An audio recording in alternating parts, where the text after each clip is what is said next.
Not to mention these powers. Yeah, and just adopted a third, right? So it's like, yeah, his life is like cool. Yeah. I think how young he is. I had this terrible habit of thinking everybody's my age. That's outdated. It's long since time for me to give up that one. Oh,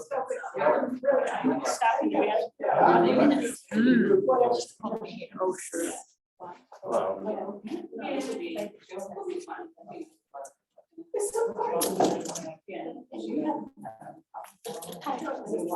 Mr. Baker. I'm looking down on the grass. A lot of people are willing to change places. Yeah. Do you have any questions that you want No, to I ask? wouldn't change. Oh. I'm ready for the. All by mom and dad. I'm sorry. You I'm never ready know. for the probate, yeah. I'm that city. Oh, okay. And these girls with some 40 days, figure out the whole way, so I'm just coming. It's like, I just, Oh, then we're gonna- I'm not a real political person, so I just love to see this. I haven't been a part and I want to be a part. Yeah. Good. Well, welcome. Thank you. Yeah, she was 94. She had 94 and a half. Wow, that's fine. She had one. I wonder- Except for the last. This room is Thanks.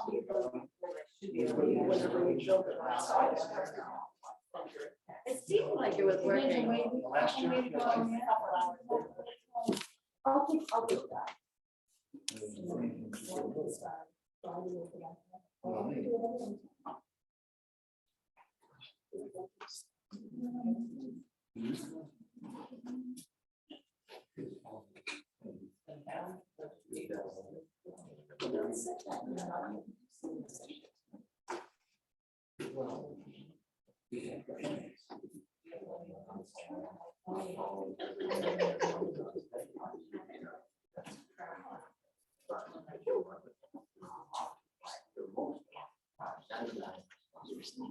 Hi, come in, welcome. There are 3x5 cards at the back. If you want to write a question to ask the candidates tonight, please do that. And if you give them to Valerie, she'll bring them up to me. Make sure that. You do. Okay, you two, all I have is one thing done. And we're gonna flip see those first. Who wants to pick head or tails? Okay. Oh, it's tails. It's tails. So do we alternate? So do you want to go first or yes, and Paul? Do you want to go first or do you want to go second? I'll go first. Okay.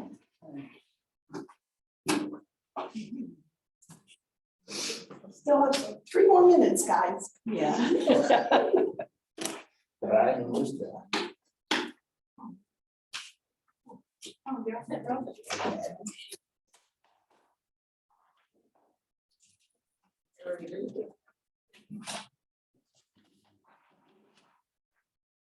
And audience, can you hear me? Can you hear? Can everybody hear?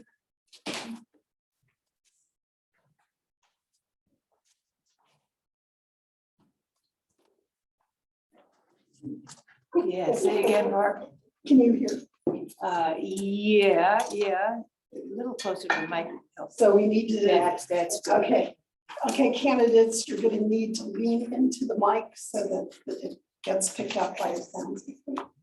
I'm not sure that Doug needs to lean in, but. Yeah, she might ask me to set that. All right.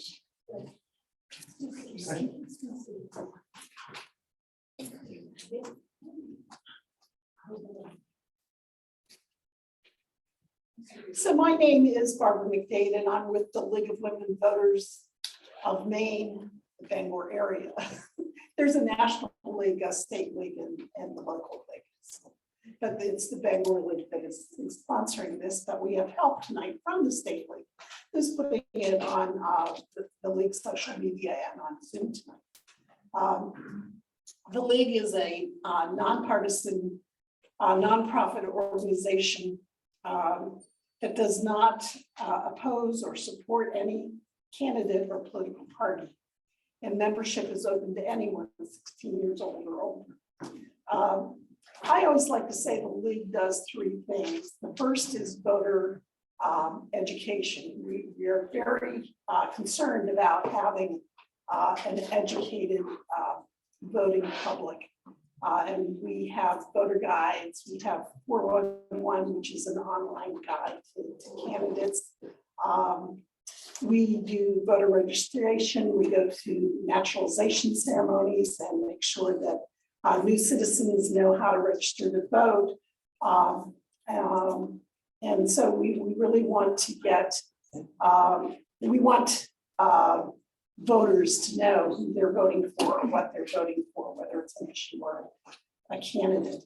The second thing we do is studies, and we will look at an issue. One issue that not everyone likes, but one that we studied and did approve is ranked choice voting. And when I was president of the state league, we did that.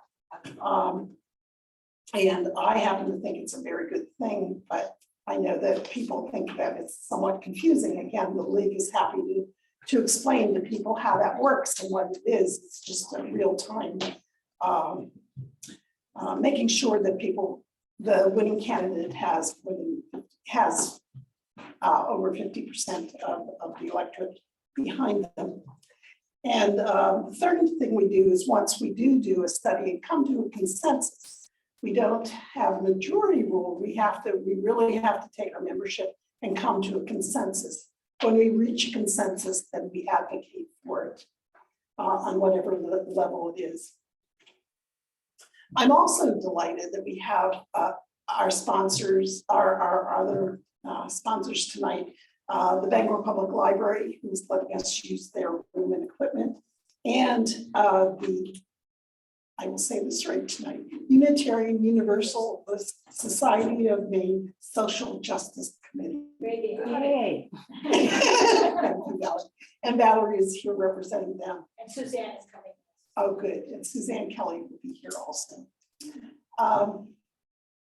They too they have a project this year, getting out the vote. And again, they're not backing any candidate or position, but they want people to know who is running and what their positions are. I want to thank the candidates very much for running, and whoever wins for serving. Serving in the state legislature is very time consuming, and you have to learn an awful lot. And I appreciate you taking the time to do this for your fellow citizens.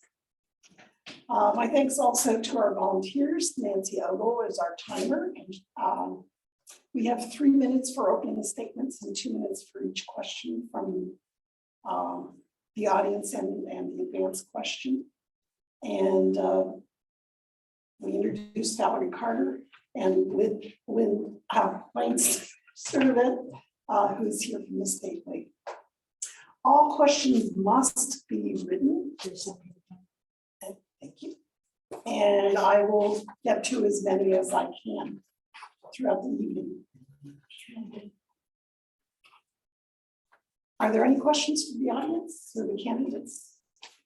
How many members are there of the local league? Oh, somewhere between 6 and 20. Depends on your definition of member. We sent one question out to the candidates. Oh, first we'll do introductory statements. No, I'm sorry. Doug won the coin toss, and he will be.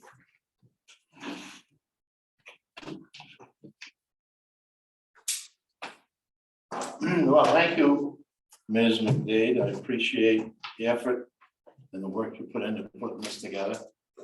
I know it's like chasing and herding cats, trying to get politicians in one place. But it's good that you do this. We've been doing this in the city of Bangor for a long time. I suppose you've been behind it.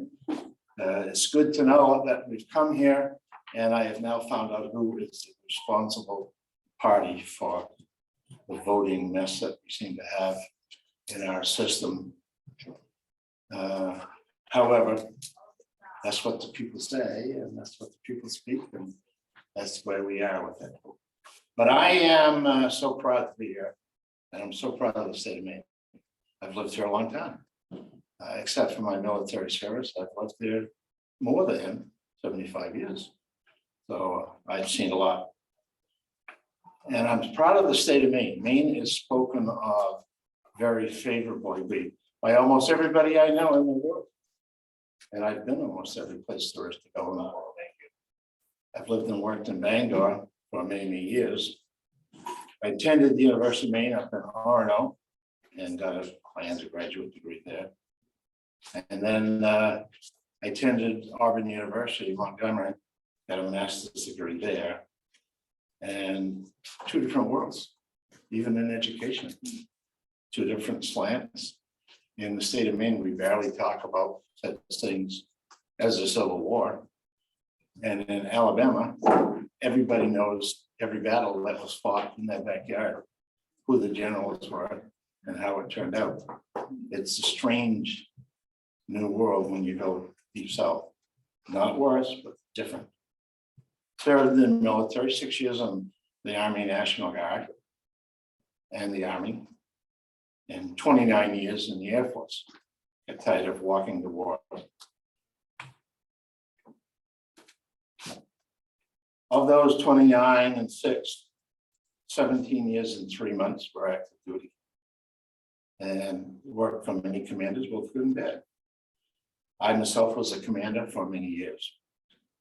And as a commander of the 101st Air Refueling Group out here at the Bangor National Guard base. So I've flown T-29s, T-33s, F-101s, 2 models, F-4s, 3 models, F-16, KC-135, 3 models. Logged over 7,000 hours in the air. And I would have done it honestly for half price, but nobody asked. I've been every place in the world you can go almost, some of it on purpose. Some of it, that's where I ended up. But it did give me a chance to work for my country. Time has lapsed already and you barely know me. I'll move along. In summation, I've been a Kiwanian, a Legion commander, a business person, a school teacher, taught at John Baptist. After I retired, I've worked for kids. My passion is kids and veterans. And I just want you to know that I think with my leadership experience and training, I can work for the state again. I've served in the legislature. I have served the city of Bangor as Senate Government Committee, as planning board for 6 years, and in the 125th legislature. So before I get the hook, I'll sit down. But thanks for coming. And I hope I can impart some of my wisdom on what we're talking about here tonight. And thank you. Thank you, ma'am. Thank you. And Laura. I think in order to have more questions, if we don't have any audience reaction, it might be better. But to be fair, you can clap for me.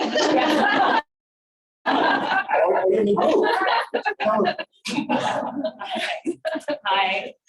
Hello, everyone. My name is Laura Skupika, and I am the state representative for District 22 here in Bangor. I have served the past 2 years in Augusta, and before that, I served for 3 years on the Bangor City Council at large. So I represented the entire city.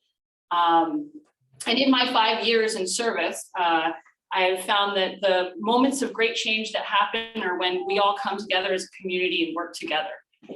The first bill that I put in that was passed into law was to give more protections for folks who have experienced domestic violence and economic abuse. And this idea was brought to me by actually Bangor City Councilor Angela Okafor. She was bringing a constituent issue to me, and we worked together with some other folks to craft this bill. And it's I'm really proud. I'm really proud that that was my first bill, my first law. Prior to being in the legislature and to running for city council, I was a bartender and a waitress here in Bangor. And I like to joke that the reason I was elected to public office is because Bangor really liked their bartender. So, so some policy that I've worked on in the past 2 years that I will continue to work on in the State House has been increasing our affordable housing stock. I believe that we need more housing to be built, but I've been working hard on policy there, but also access to public transportation, protections for Maine small businesses, safeguarding Maine's already wonderful elections, but we can't turn our backs on it and say job well done. We still gotta keep vigilant, and so I thank the League of Women Voters for their part in that. And then protections for service members and vets. One policy that I worked on that I'm really proud of was dealing with sexual abuse in the Maine National Guard. And we all came together and crafted a bill with the governor's office and both sides of the aisle to really address that. I'm proud to be a part of that. And then of course, defending women's rights.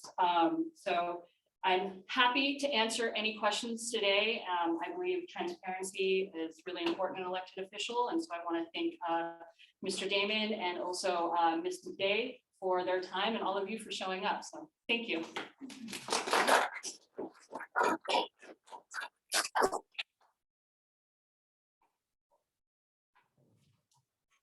The question that we sent beforehand was, what do you think is the most pressing problem that people living in the Bangor area are currently facing?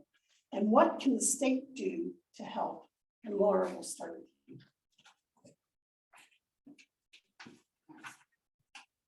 Thank you. Housing and access to housing. I've been to a couple of these forums, and I'm both pleased and saddened that a lot of people are recognizing the intense need, but it doesn't, just recognizing the need doesn't make it go away. And so I see 4 areas that we need to focus on as a whole. We need to focus on the private sector and incentivizing the private sector to build more housing. We need to focus on money and grants that we're giving to nonprofits so that they can build, maintain, and offer services to folks who are in need of housing.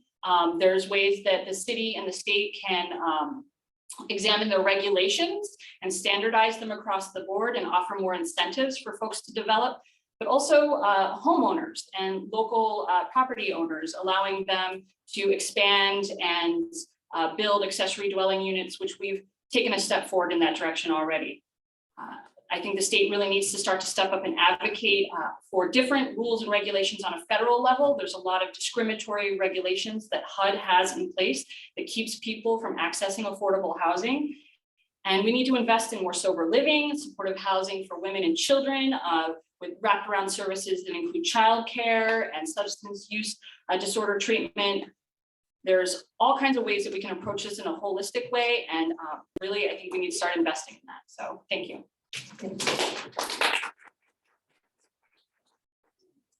Yes, thank you. We have a lot of problems to deal with. I'm going to speak fast, although it's not my style. But basically, as I walk around the district and talk to the folks, almost universally, cost of living is the #1 issue that they tell me when I ask. Inflation effects, food costs, apartments, rent prices, everything that they deal with, they live in the cost of living. Homelessness is a big problem. Everybody's concerned about that. That's in front of us. It seems that we just can't get that on the right track. Crime and drugs. If you go around the street, especially where the homeless are, but in other parts, they tell me out in K Park that the women don't let their kids go out and play because there's so many from away that come there and they deal drugs. The southern border that allow those drugs to come in, and on and on and on. These are our problems. These are the things we must deal with. I have 1 more minute, correct? Okay, just make sure. The homelessness issue is one that doesn't seem to ever get fixed. A lot of brilliant people around the world think about it and try to fix it. And certainly I have no idea what the single silver bullet is to fix that. But I think there are ways it can be fixed. And I'd like to see legislators, city councilors, governors, go down and sit down and talk to those people. I don't think there's been many people that's been down in their encampment. I've been down there picking up trash before, picking up needles, trying to clean it up. And they're amazed that anybody comes down there, and yet nothing changes. That has to change by having the council members come on and sit down and talk to them. City council has the burden on this in this town, and I think they're the ones that we can count on to get that done. Thank you.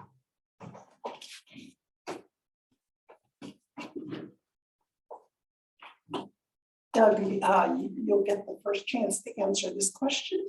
Okay. Do you support high-speed passenger and freight rail in Maine? And should we work with Canada to see if this could be an east-west transportation answer? Thank you. I think the answer to that question is yes and no. I think we can have high-speed passenger service.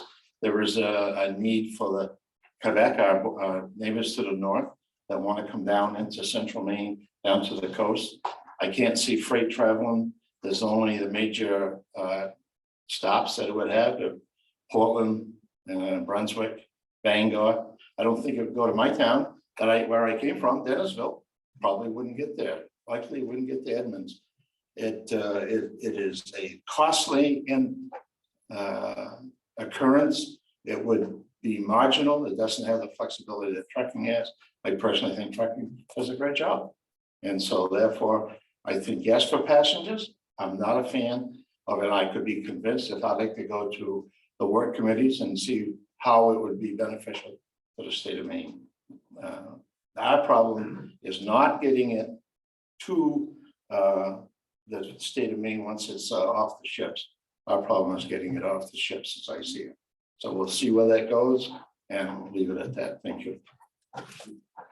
Laura, do you need the question? Yeah, sure. Do you support high-speed passenger and freight rail in Maine? And should we work with Canada to see if this could be an east-west transportation answer? So to the first part, yes, I do. I know that this is another great example too, when folks come together to work on an issue, great things happen. And I'll specifically call out Senator Baldacci and local city councilor Joseph Leonard, who've really put a lot of energy and passion into this. And I'm glad to support their efforts in the legislature. So yes, I absolutely do. Transportation, when I ran for council, was one of my top issues, and it still is. So I would. Now, as far as working with Canada, I don't see why not. I don't think that by the time it would take to develop all of this, that we would impact the trucking industry. If there was a need for it, and we're hearing that there's a need for it, we can do it, but we could do a study and find out if there is no need for it. I do know that there is a need to start investing in greener ways of travel, especially with climate change. And anytime that we can build up our transportation infrastructure, that's just going to create a brighter future for the next generation.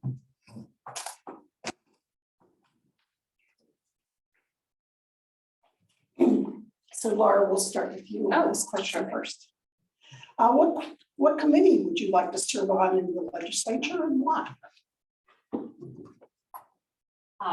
So my first choice of committee was Veteran and Legal Affairs, and my second choice was Transportation, and my third was Inland Wildlife and Fisheries. So I got my first choice, and for the past 2 years, I've served on VLA, and I've learned a lot. And when I go back, I will ask for Veteran and Legal Affairs.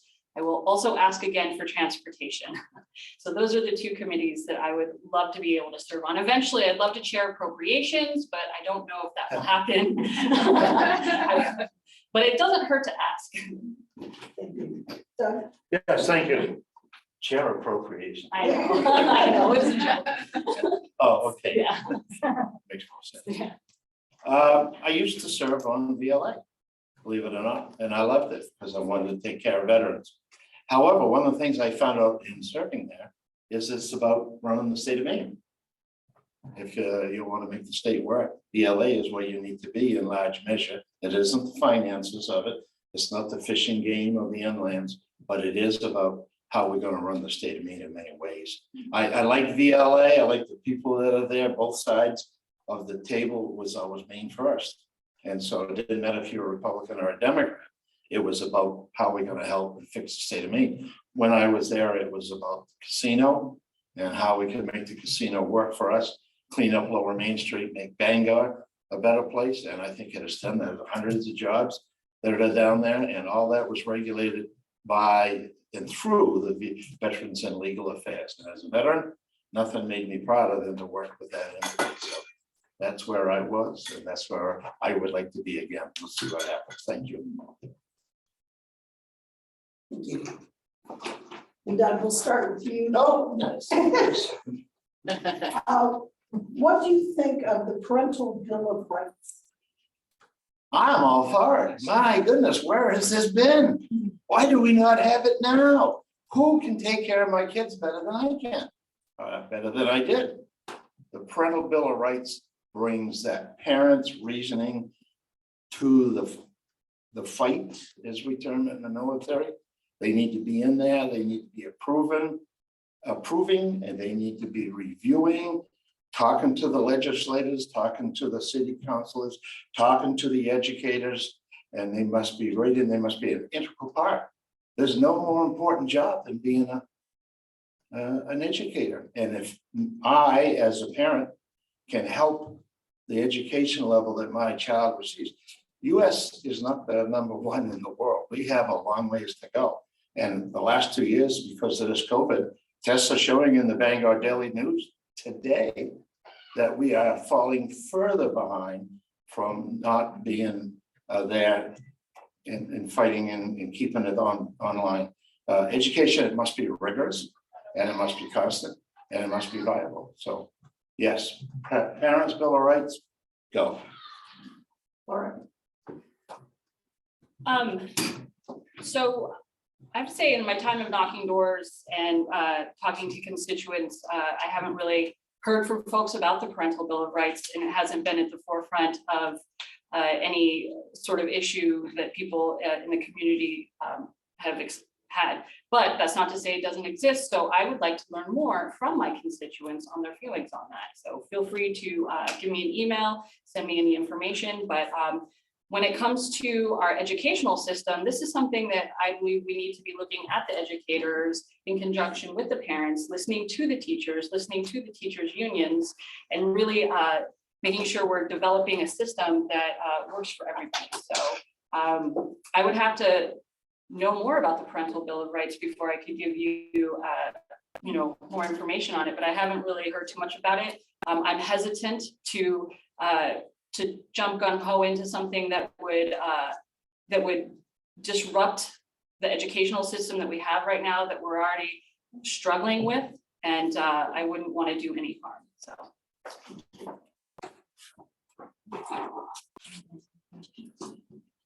Can we cut that? No, No? No, okay. I'm sorry. You can put it down for your closing statement. And we start with you this time. This has 5 parts to it.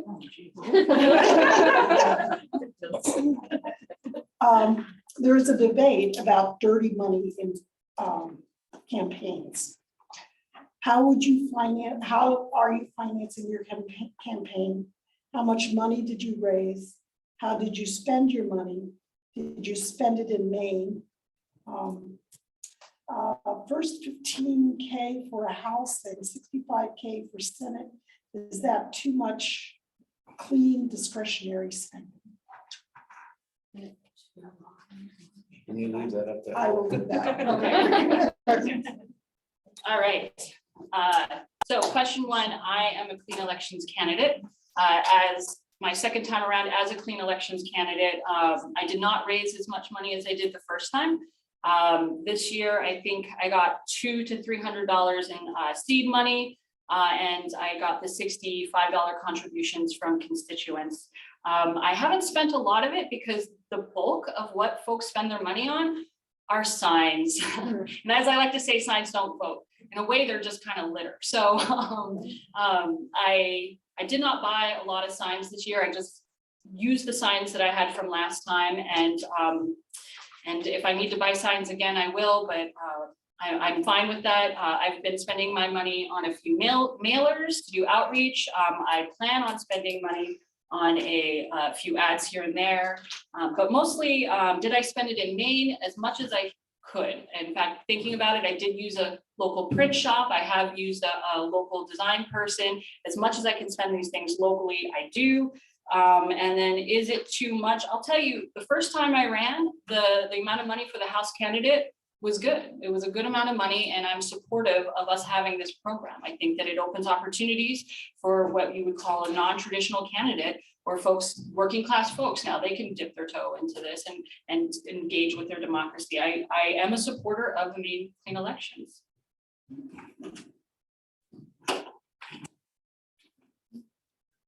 Thank you. Let me see. I'm a traditionally funded candidate. And if you know what that is, do not know what that is, it's a candidate that does not do clean elections. But I don't consider what I do unclean either. So there's a little juxtaposition in there of the language, but nonetheless, I raise funds by going to people, by going to the citizens, asking them to support my campaign. I'm not against clean elections, but I think it's way out of bounds. I think if you can get $25,000 for a House candidate to go up and down Ohio Street, that's way beyond the reason. I think for me, as my opponent here did, I had signs which I had thrown away last year because I was not going to do this ever again. So I did buy signs, and I had some expense there. But I raised, I don't know what the number is. I raised probably $5,000 to $6,000 in that range, and I spent it all 100% in Bangor. How did I spend it? Well, it was on signs. It'll be on mailings. It'll be a few mailings, just as my opponent did. That's kind of where you can go on this. You want to get yourself out before the voting public. 15,000 on the House, 65 for the Senate is way overboard. There needs to be a revision in that. I was down in the 125th when we instituted these numbers before. They've since been raised, but before we put them in there, when Jonathan came in and told us about his program and how he wanted to go, it was more reasonable. It was like 3,500, and the follow one would be more. So I applaud you for not wasting your money and overspending. That has to be in our mind, because we are Mainers or maniacs, and we do believe in fiscal responsibility. Certainly I do. Thank you. Get those signs out of here. We have several questions on the same one, and it in essence is, and Doug, I believe you're the first one to talk on this. What are your beliefs on abortion rights, and how does this affect your political actions? My political actions on abortion is not very strong in that not one person asked me an abortion question so far this campaign season in District 22. I do not believe in abortion except for the health of the mother and for the child. I agree with the 15-week maximum an abortion can be performed. I think that, excuse me, that unborn child is an American citizen, and as such, they have rights, and they have rights to be born, and we do not have the right to take their life if we can preserve it. That's where I am on abortion. I'm not hard over, but I agree with the state, what we've put into effect in the past legislatures is that 15 weeks should be the hard line, and let's try to preserve all those babies, all those American citizens, because they're maniacs as well. Thank you. Lawrence. So I am pro-choice, and I believe that the decision to have an abortion should be between a person and their healthcare provider. We all know someone who's had an abortion, and I think there's a lot of stigma around it. And as far as how it will affect my political actions, I will continue to fight to preserve the wonderful laws that we have in Maine now, but I will also use my voice to try to destigmatize this procedure because it is essential healthcare. So that is where I stand.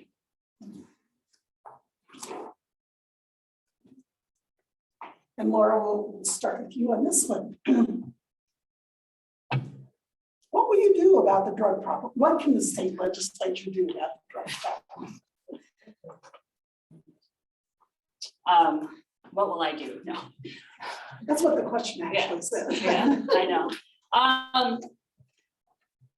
So I debated about sharing this, but I'm going to share this. I am in sobriety. I am in recovery, and I have to say, I'm coming up on an anniversary this November 1st, and the recovery community, especially in Bangor, and it's the greater Bangor area, is amazing and really supportive. And just in the past year of getting to connect with them and know them better, I've seen and heard so many wonderful ideas, really, at least from folks who are in recovery and working through this. They've gotten to the point where they don't think that the state or that people really care that they have to do it. It's all about community building and getting through it. And in some ways that breaks my heart, because I don't think that we should turn our backs on folks just because they have substance use disorder. With all of that said, I think that beginning to give more support services to folks so that we need more beds, we need more recovery homes, we need more childcare, we need more services for people so that they can begin to unpack, and a lot of times, the trauma that they've been to in order to get to the other side. So I wish it was just one thread that I could pull on to solve the issue, but really it's a lot of social services that have to come together to form a community for somebody. And I think it is possible. And I think if we look to the folks currently in recovery and listen to them and about their needs and what they're asking for and support that, I think it'll be a great step in the right direction.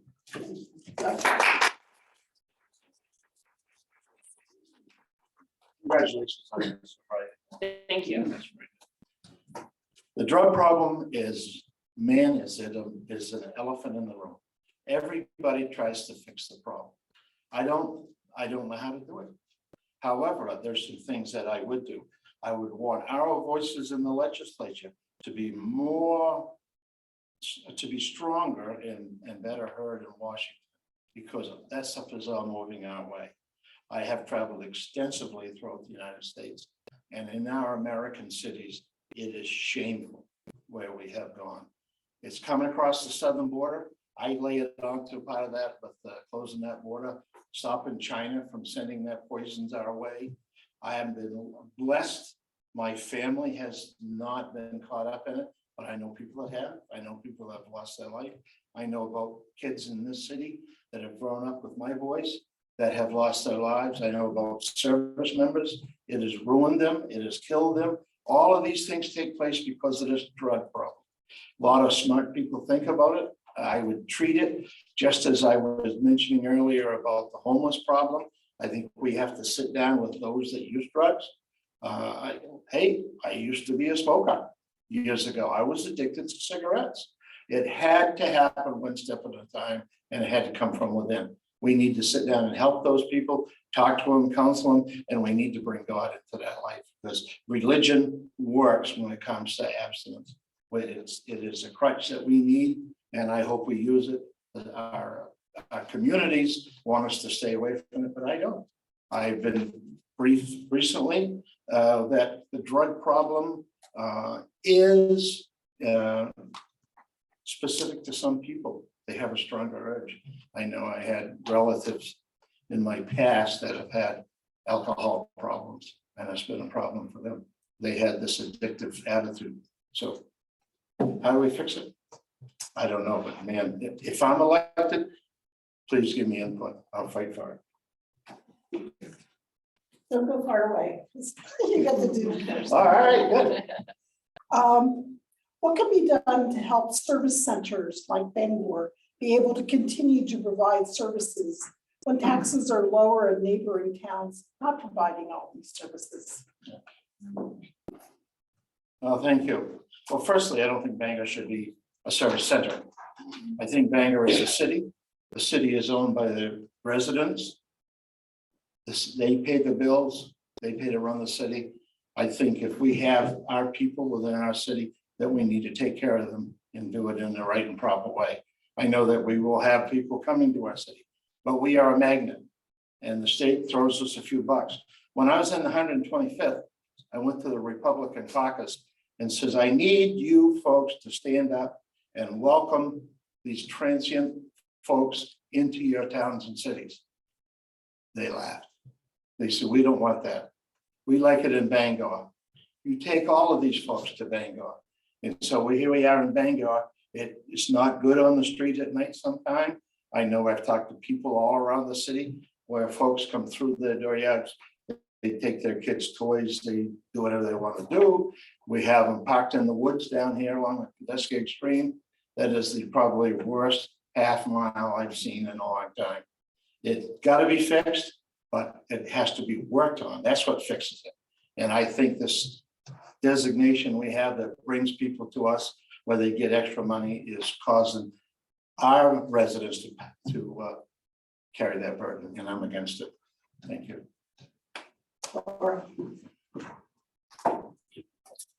This was one of the biggest topics of conversation on the Bangor City Councilor, or council, looking at councilor over there, on the Bangor City Council. So revenue sharing. The state can increase revenue sharing, and I would love for the state to do that. And the state has begun to do that, and I'd like them to do it a little bit more. So that's something I will always advocate for. The other thing, though, that I've taken to Augusta is really, I say the health and the well-being of the city of Bangor is directly tied to the health and well-being of the rural northern Maine. So I think of places like Aroostook County and Piscataquis County. The better that Aroostook and Piscataquis does, the better Bangor does.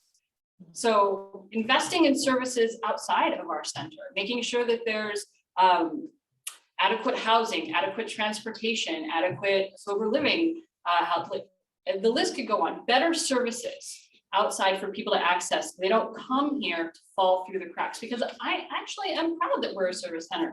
That's a huge part of our economy. The hospital employs a lot of folks, you know? So better revenue sharing and really looking at rural northern Maine and what we can do to keep it thriving.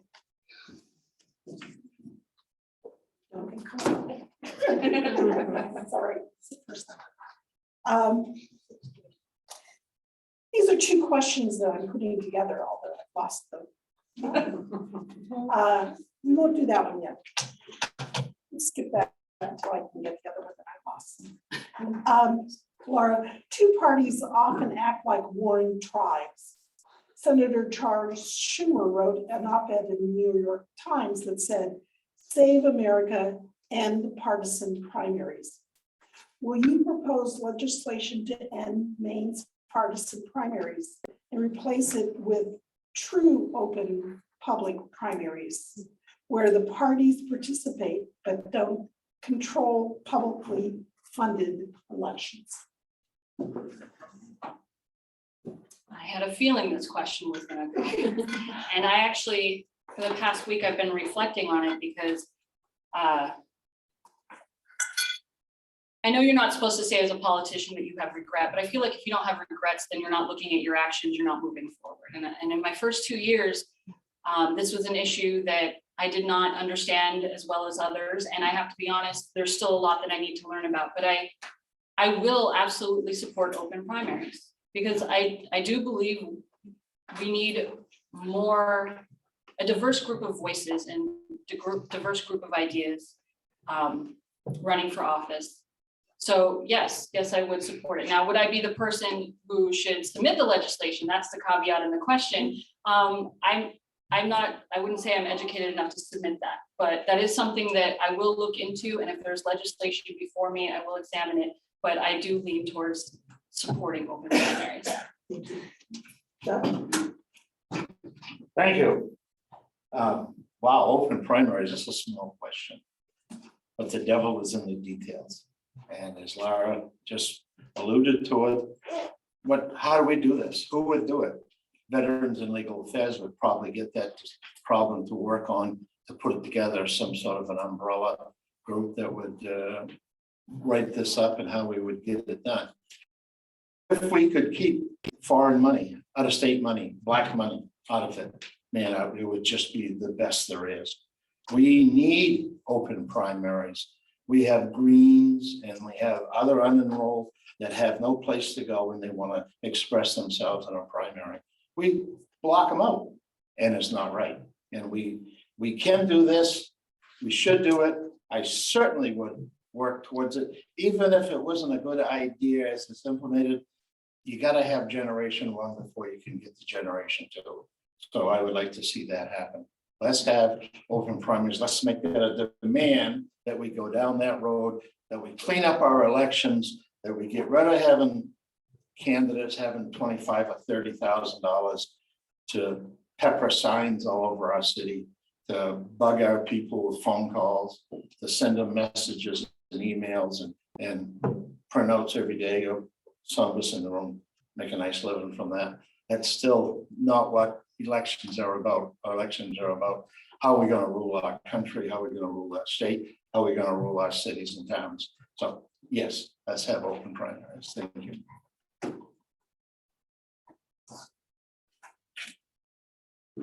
Doug, these are two questions I'm putting together. All right. Okay, how can Maine have more affordable, cleaner energy? And are we taxing fossil fuels enough? Or shall we do more to get on with alternative energies sooner? Okay. So what was the first one again? The first one was simple. How can Maine have more affordable, cleaner energy? That's easy to do. Put the dams back in our rivers. Costs 2 cents a kilowatt hour to make electricity. Or we can put a windmill offshore, it costs 35 cents a kilowatt hour. That changes the equation. We can buy hydropower from Canada. They're selling it to Detroit for like 9 cents a kilowatt hour. We're paying 18 cents because they're making it with gas and oil. If we do our windmills up north there, they're getting a quarter kilowatt hour. It just does not make sense.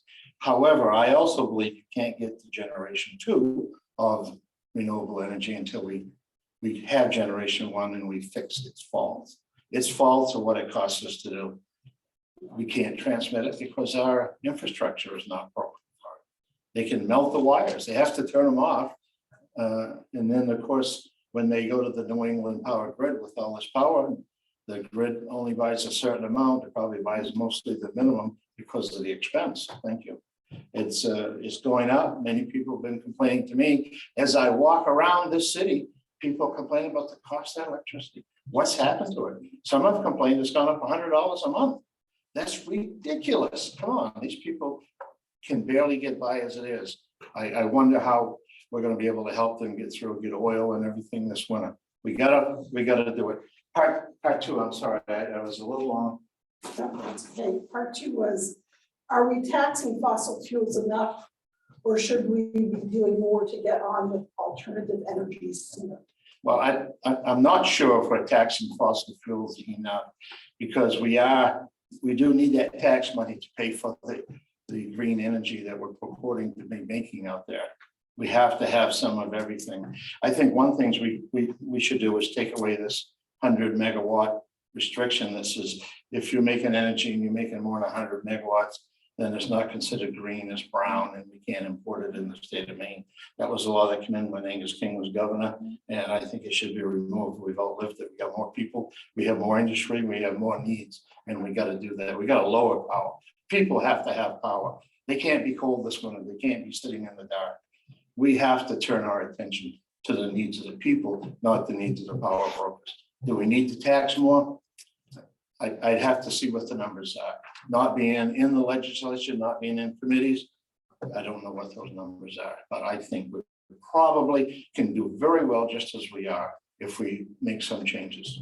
Thank you. So if there's one committee that I would say don't want to be on, that's EUT. That is an incredibly complicated area of policy. And my first thought when the question was asked was going back to actually one of the youngest members in my caucus. And he stood up when we were talking about the budget and he said, I don't want to be, in my 80s, standing before the next generation telling them we didn't do enough. Yeah. And so those words live with me now. I believe we absolutely have to diversify our energy and we need to definitely start investing and incentivizing more green energy growth. I believe that we should raise taxes on fossil fuel companies where we can, but I don't think that I think that we need to be very, very cognizant of folks, especially on fixed incomes, who are not going to be able to heat their home. I think we need to start looking at providing better financial assistance for folks. We need to look at better ways to insulate so that heating costs don't rise. We need to look at better ways to support folks who are living right on the edge of poverty. But we always have to remember that the planet is in crisis and the threat is very real. And so I absolutely, as soon as possible, believe that we need to start investing in green energy.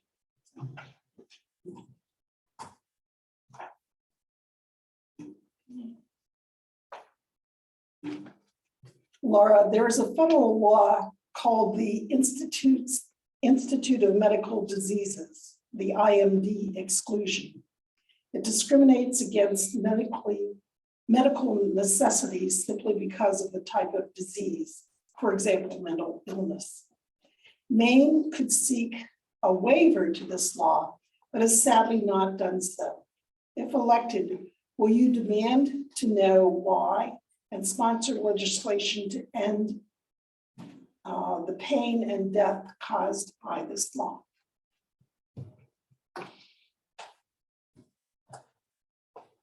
So this is a law that I would need to know more about to sponsor any sort of bills, but just hearing the description, it sounds heartbreaking.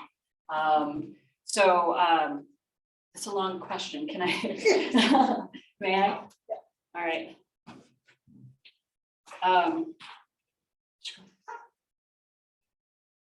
I don't think we should be discriminating against any medical necessities just because of the type of disease, especially mental illness. I think any waivers or any relief we can give to folks, especially on healthcare costs, is really important. Would I demand to know why we haven't done this? Sure, I would love to know why we haven't. So I don't know if that answers all of the questions.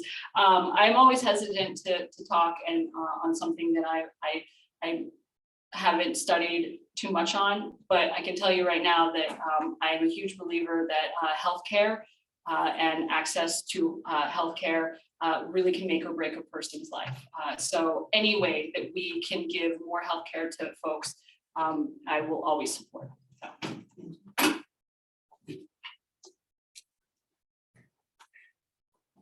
Yeah, wow. I had a conversation with a gentleman in this room a couple of days ago, and he really opened my eyes about this mental health problems that we have. I always consider the physical health or mental health to be two distinct problems, two roads to recovery. He's convinced me that that's not the case. One cannot exist without the other, that they both affect each other. They both affect, they're up there in the brain. And all of that comes to conclusion as to the output from that individual. I'm a PTSD fixed individual. I did 5 years in treatment. There was a lot of things that it was doing to me, which I couldn't understand. I couldn't speak to it. But over time, it got better. And now I think I'm perfect. So. But I know there are PTSD victims out there that kill themselves.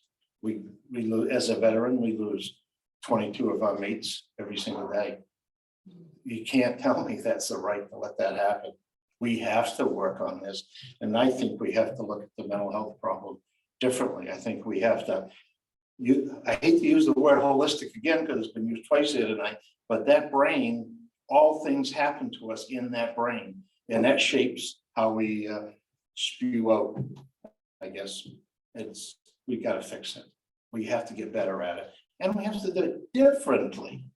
That's the key.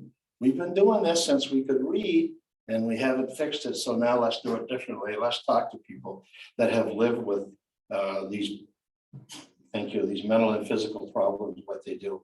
I'm for it. I would sign anything that goes towards fixing that mental health problem, because we just can't seem to fix the brain.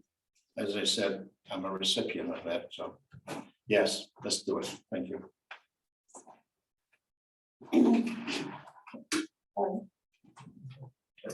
What can the legislature do to help DHHS, the Department of Health and Human Services, strengthen child protective services so that all children in Maine can have a safe, supportive upbringing?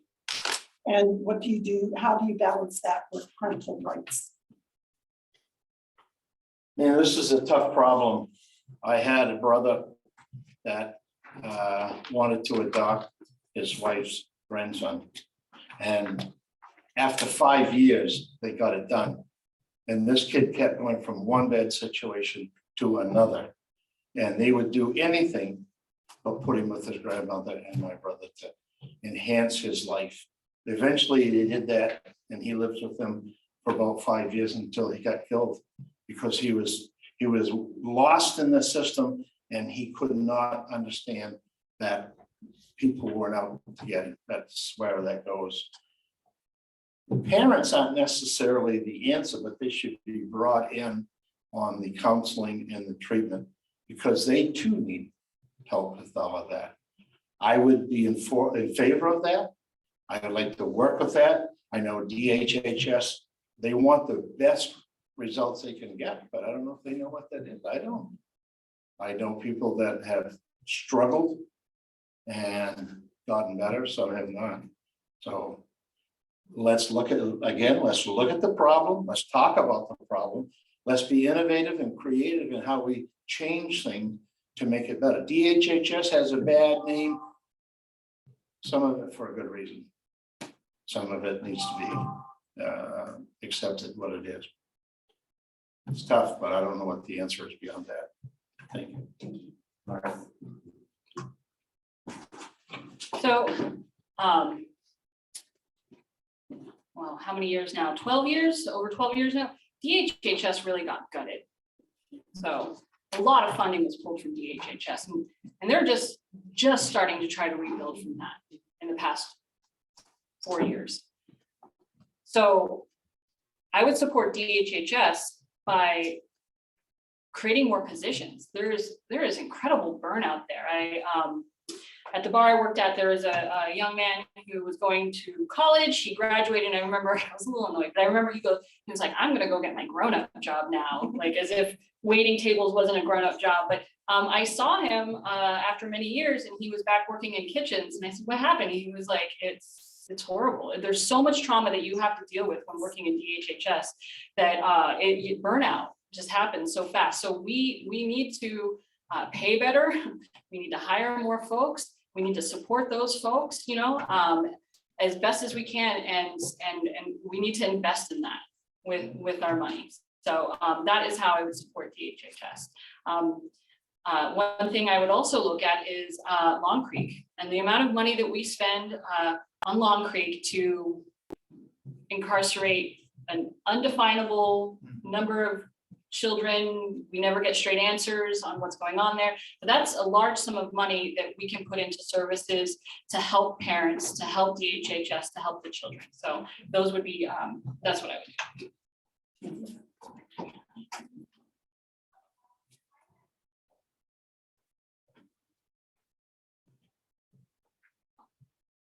Laura, what do you see the major challenges for healthcare in the Bangor area, including mental and behavioral health, and how can the legislature help? Well, a friend of mine the other day came over my house, and we high-fived because they were able to get an appointment. And it was the most amazing thing because that's where we're at right now. Oh my gosh, I can't believe I was actually able to get an appointment to see a therapist. So solutions to that seem to be kind of solutions to a lot of the problems that we have with DHHS or with staffing issues is we need to raise rates, raise pay, incentivize folks to come to the area to work and look at the folks going to college here and incentivize them to stay. We need to grow the industry so that folks can, so that we actually have people to provide these services because we don't have enough providers right now. So I don't remember the full question, but that was the gist of that. Okay, all right. I was like, what am I missing here? But yeah, it's a pretty sad state when you're like, well, I'm lucky if I can get to see a therapist in 3 months. So we need to change that by really staffing and education and increasing rates as best as we can. So Could you read the question again, please? Oh, sure. What do you see as the major challenges for healthcare in the Bangor area, including mental and behavioral health? And how can the legislature help? Well, thank you. The major challenges for healthcare in this great metropolis we have here, and I think Bangor is a wonderful city. It's well managed. The people that work within its agencies work hard. They love it. Everybody does. We have great healthcare. We have Northern Maine, Green Light, Eastern Maine, whatever it's called now. We have St. Joe's, which, by the way, I think is a real jewel in our city. We have Acadia, and we have other healthcare facilities, and we have a lot of opportunities. And the doctors and nurses that are here, by and large, love it. I'm a realtor. I work with them all the time, trying to find housing for them. The biggest problem we have for the docs is finding a house that they can live in. They naturally, they make a lot of money. They want to live in a little bit of housing. Our housing stock here is around basically the 450 to 600 for high end, when it really should be up around $1 million more, but that's an investment we can't make. What can we do from the states? I think the state has to have incentives, medical incentives for everybody in the healthcare field. I think ambulance drivers, healthcare workers on the ambulance, nurses, doctors, they have to get some sort of tax advantage, tax incentive to be here, because they can go down to Cleveland Heights and make 3 times what they make here. They can go to New York City where they're dying to get them there, so to speak. But we have to do more, and the state has to come in and understand that we need more doctors to come in, and we need to look at our mental health at the same time as we look at our physical health. This will be the last question before the closing statements. And I went through, I want you to know that there are a lot on homeless issues, a lot on more on drugs. So anyway, but we won't go there.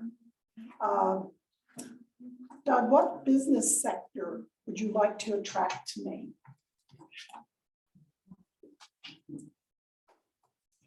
I'd like to, if I was king for a day, I would take all of these schools that we have around here and put shop back in them.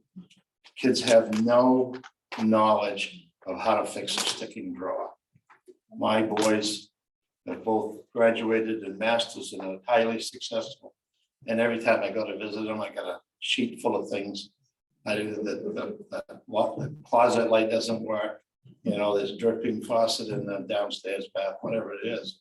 And very common. I coached youth sports for years, and they all know how to play sports, but they don't know how to fix things.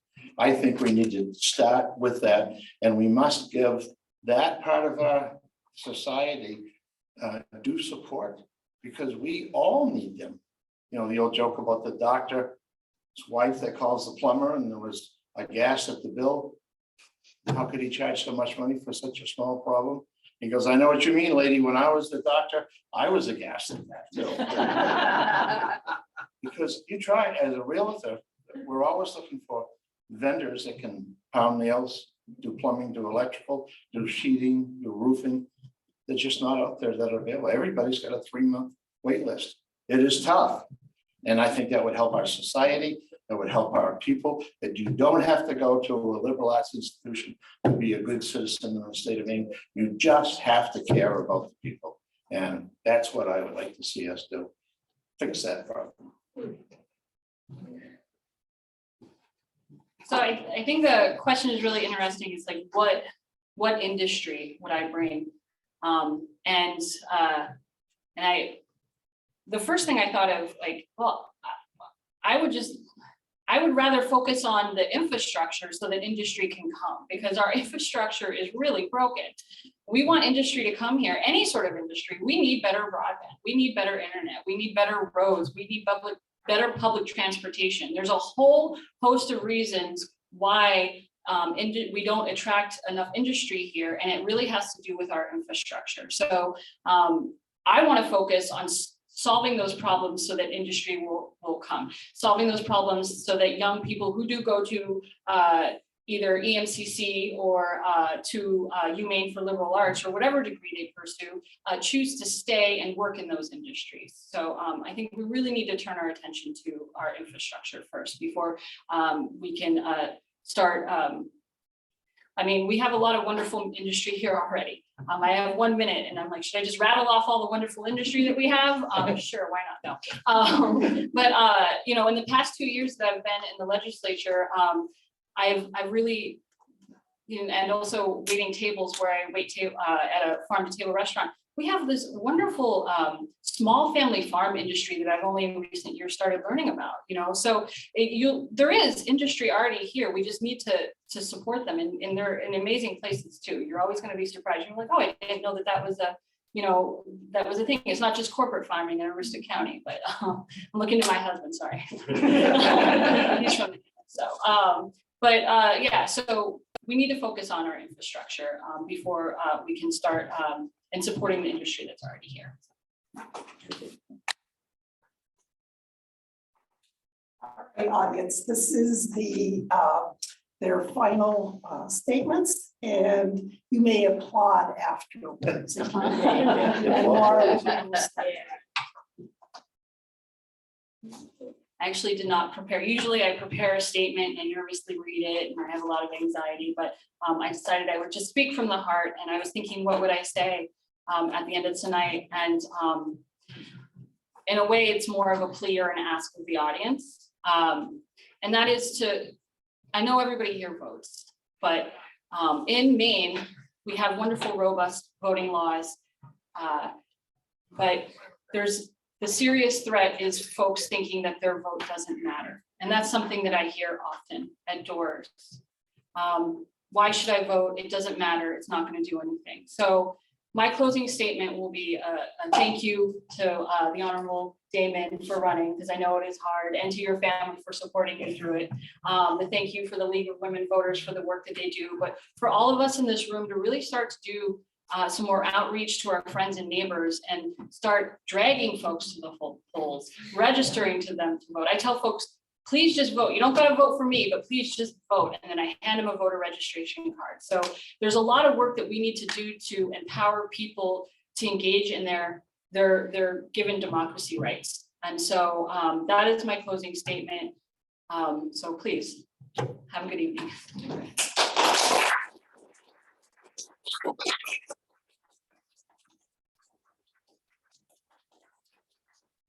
Well, thank you for that recognition. It's all true on both sides of the aisle. As you know, and I know, probably many people out here know, this is a tough game. It is not easy. You can sit and watch football, or you can go out knocking on doors. It may be cold, it may be raining. You have friends that you bring along, they go out and do the same thing. But it's what we do because it's so important. And but that's not my closing statement. My closing statement is this. It's much like I talked about in the beginning and throughout the night. We see that we have many problems in Maine. I think one thing we need is strong central leadership. I think our leadership is a paucity of it right now.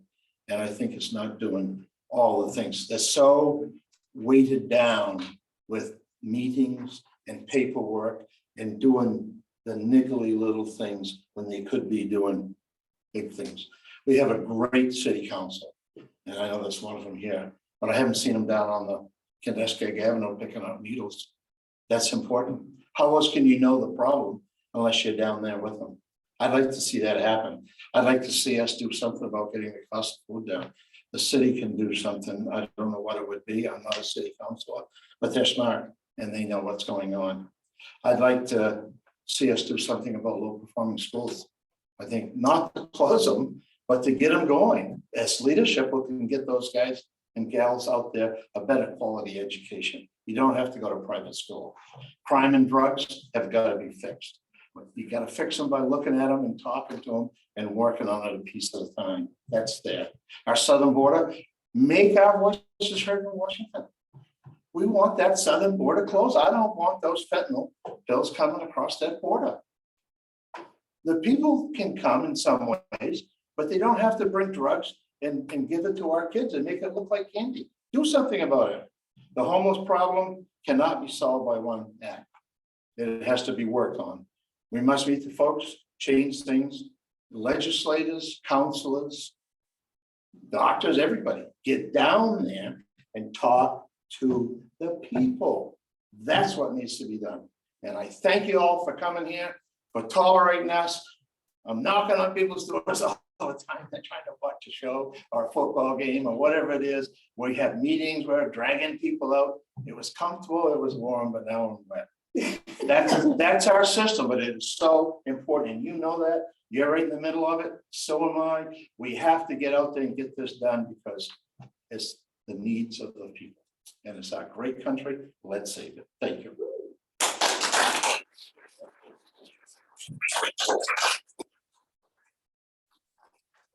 I want to thank our candidates, Doug Damon and Laura Supaka.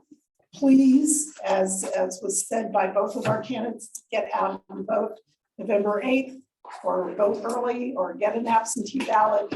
But please, your voice is heard. Please get out and vote. Thank you all for your attention.